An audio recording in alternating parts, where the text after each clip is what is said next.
Hi everyone, my name is Taylor Burke and today I will be describing to you what the EVLN model is, how it works, and how it can relate to a real life situation and how it related to me for a real life situation in terms of hockey. So what the EVLN model is, it's a model that explains how an employee responds to job dissatisfaction. Now, job dissatisfaction can be described as a negative attitude towards one's perceived job characteristics, their emotional experiences at work, or just their work environment in general. So as the name suggests, when an employee is dissatisfied at work, they're going to respond in one of the four ways, which is exit, voice, loyalty, or neglect. Now, in terms of exit, that can be leaving the organization, transferring to another work unit, or just getting away from a dissatisfying situation by any means. So this could be caused by something, it was a gradual build-up over time, something that has been ongoing at work. You didn't want to be there anymore, and you just decide that you had no choice but to leave. Or it could be from a sudden shock, something that happened once and it changed your whole perceived characteristics on the organization and you decide that you had to leave. The next response in the EVLN model is the voice. Now, this can be any attempt to change the situation rather than leaving. So, in terms of voicing, it can be, it can be something that is constructive and positive. You're looking for constructive and positive criticism or giving it. Or it can be very negative and confrontational, which is going to have a negative effect on the organization. And in extreme cases, some employees might begin exhibiting counterproductive work behaviors, which is obviously going to be detrimental to the company, and it can also be detrimental to you because you could get fired. Now for the next one, it's loyalty. And loyalty can be described as an employee's decision to either exit or voice, depending on their loyalty to the organization and the company, and their attachment to the company and what they feel they owe them. Or it can be an employee just patiently waiting for something to change or the issue to be resolved on its own, either by others or just on its own.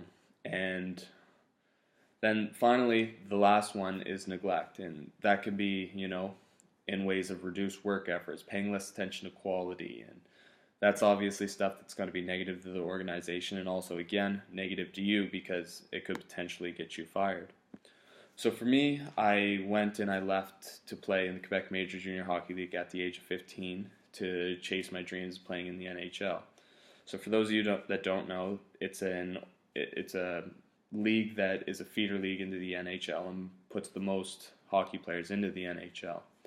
So for me, I went there at 15, and obviously, I moved to a French community, and it was very tough. It was definitely a shock to my system. It was a whole new world to me, and I went to a team that, I had a great coach, but he was a very, very tough coach. He voiced his opinions of you very, very vocally, and sometimes he crossed the line. And, I came from a team where, I was 15 and I was the best player on the team, and I had a lot of responsibility. I was able to play power play, penalty kill.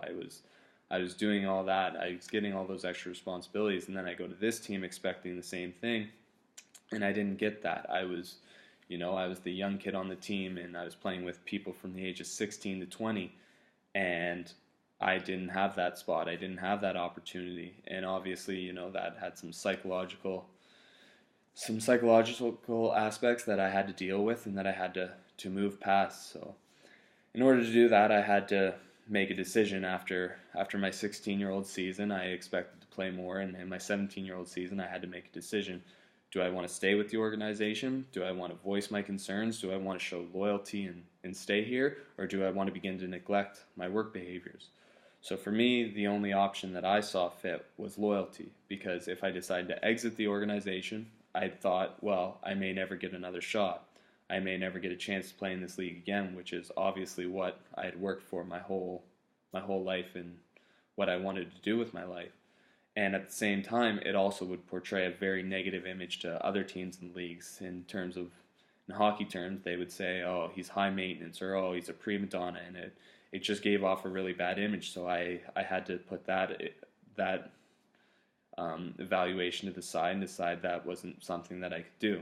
Now the next thing would be voice, and for me, voice, especially with my coach, was a very tough situation because a lot of the times if you voiced your opinions, you got punished for it. If you told him you wanted to play more, he'd curse at you and tell you things as to why that you shouldn't get that opportunity.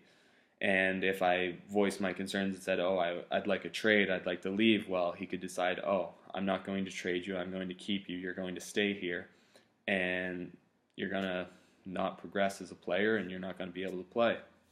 So for me, voice was out of the question. Now, the neglect for me was not an option, because if you begin to reduce work efforts and not pay attention to the detail that you put into practice and everything, then obviously you're going to get sent down. It's inevitable. You're not going to be at the level that you need to be at to play in the league and continue to play. So that was not an option for me. And then the only option that I saw fit was loyalty. And that was, coming to work every day, showing them that I wanted to play, that I was going to be the hardest worker on the ice, and that I was going to wait for my time.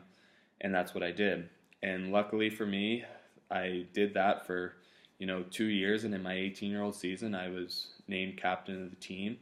And I had a lot more responsibilities where I played power play, penalty kill. I was on the top two lines, and I got all these extra responsibilities that I was looking for by being loyal and showing them that, I'm not, when times are tough, I'm not going to go ask for a trade. I'm not going to go leave. I'm going to try to stick it out and work harder and show you that I deserve to be there. And that's what I did. And for me, that was the EVLN model at work, and it was something that worked for me. Now, I've also seen the other side of it, where players have voiced their concerns, or they've exited the team and left, and I've also seen the negative side effects of that, because they didn't get another shot at playing. They didn't get traded, and they got sent down, and they were never able to come back to the league. So for me, I felt that I made the right choice, and that it was something that, I was happy with, and a decision that really benefited me and my career. As I after doing that and sticking with the team and all that and being named captain, it gave me a lot of recognition, and I was able to, fortunate enough to have the opportunity to try out for 5 NHL teams, and it was just a really awesome and humbling experience. And it just goes to show that tough times don't last, and you just got to keep pushing and work through it. And that was the EVLN model at work, and I feel like it can relate to a lot of situations for a lot of people. And it's definitely, you have to weigh out all the pros and cons when making a decision, and that's what you have to do. And that's how you can apply the EVLN model to yourself and to real life experiences. Thanks, guys.